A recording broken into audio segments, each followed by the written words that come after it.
अब हम जानेंगे बैटल ऑफ बक्सर के बाद क्या हुआ। देखिए जो बक्सर एरिया है ना, वो आज प्रेजेंट डे का बिहार है, ठीक है, गंगा रिवर के साथ उसको बक्सर कहा जाता था, ठीक है। अब इसके बाद हुआ क्या, बैटल ऑफ बक्सर के बाद ईस्ट इंडिया कंपनी और ज़्यादा स्ट्रांग हो गई, ठीक है। बैटल ऑफ बक्सर के बाद क्या हुआ कि री इंस्टॉल किया गया था मीर जाफ़र को एज ए नवाब। अब उसने जो प्रॉमिस किया था, मैं तुम्हें बहुत ज़्यादा पैसा दूंगा, तो कंपनी बहुत लालची थी। तो कंपनी ने क्या बोला, ईस्ट इंडिया कंपनी ने फोर्स किया उसको कि तुझे हर महीने 5 लाख रुपया हमें देना पड़ेगा, ठीक है। और जब उसने दिया, ये चीज़ भी मान ली, तो कंपनी को और ज़्यादा लालच आ गया, ठीक है। कंपनी बहुत ज़्यादा लालची थी। तो उसके बाद क्या हुआ, 1765 में जो मीर जाफ़र है उनकी डेथ हो जाती है, ठीक है। अब जो कंपनी का मूड है वो चेंज हो गया। अब कोई नो मोर, अब कोई भी, उन्होंने कहा कि अब किसी को हम पपेट नवाब नहीं बनाएंगे, क्योंकि इनसे कोई फ़ायदा हो नहीं रहा है, ठीक है। बाद में जाके अपनी नवाबगिरी दिखाते हैं।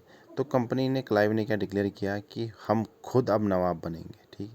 1765 के बाद क्या, मुग़ल एम्परर मतलब इन्होंने जब वो जंग जीती बक्सर के बाद, तो इन्होंने क्या कहा, इन्होंने दीवानी राइट्स लेने चाहे सिर्फ प्रोविंस ऑफ बंगाल के। अब ये सोचने वाली बात है कि सिर्फ बंगाल प्रोविंस ही क्यों, बाकी भी तो प्रोविंस थी। क्योंकि उस टाइम जो बंगाल प्रोविंस थी वो सबसे ज़्यादा रिचेस्ट प्रोविंस थी, ठीक है। और कंपनी ने ये सोच लिया कि ये यहाँ से हमें बहुत ज़्यादा फ़ायदा हो सकता है। तो दीवानी राइट्स इनको मिल गई टैक्स कलेक्ट करने के। तो अब जो आफ्टर एक्वायरिंग, जब उन्हें दीवानी राइट्स उनको मिल गए, ठीक है, तो कंपनी ने क्या किया, यूज़ बहुत ज़्यादा बंगाल के रिसोर्सेज को यूज़ किया। और इससे क्या हुआ, इंडिया को बहुत ज़्यादा लॉस हुआ। तो कंपनी ने एक्सप्लॉइट किया वहाँ बहुत ज़्यादा रिसोर्सेज बंगाल प्रोविंस के।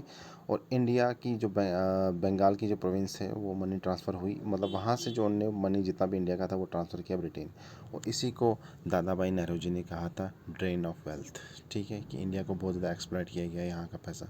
और ये आज हम बोलते हैं जो डेवलपमेंट हुई है यहाँ लंदन में, इतनी कुछ, ये सारा पैसा बंगाल का ही था। अच्छा, ट्रेड बिफोर जो पॉलिसी और दीवानी राइट्स के बाद जो ट्रेड क्या होता था, इंडिया के गुड्स अगर कंपनी को खरीदने होते थे तो इंडिया कंपनी गुड्स खरीदती थी, उसके बदले गोल्ड या सिल्वर उनको देती थी पैसा, ठीक है। तो उस टाइम कंपनी के पास मिलिट्री पावर नहीं थी उनकी, वो सिर्फ एक ट्रेड करती थी। लेकिन trade after battle of Plassey, जब दीवानी राइट्स और बैटल प्लासी और बैटल ऑफ बक्सर के बाद इनको पावरफुल ये हो गए, तो इन्होंने क्या किया, इंडिया के गोल्ड सिल्वर सारे ट्रांसफ़र किए ब्रिटेन। मतलब अच्छे से एक्सप्लॉइट किया इन्होंने इंडिया के बंगाल प्रोविंस को। और यहाँ ट्रेड का नेचर ही चेंज हो गया। अब जो ये इंडिया को इतना लूट रहे थे ना, वो पैसा ये फाइनेंस कंपनी के फाइनेंस में यूज़ कर रहे थे। मतलब कि जो उन्होंने बाहर से एक ऑफिसर बिठा रखा था ना कंपनी में, उसकी सैलरी हो गई, ट्रूप्स की सैलरी हो गई, ट्रेड करने के लिए, बिल्डिंग फोर्ट बनाने के लिए जितना भी पैसा लग रहा था वो इंडिया का पैसा लग रहा था। मतलब इन्होंने अच्छे से एक्सप्लॉइट किया था इंडिया को। पावर इनके पास जब आ गई थी उसके बाद, ठीक है, सारा इंडिया का पैसा यूज़ हो रहा था, ठीक। Okay bye.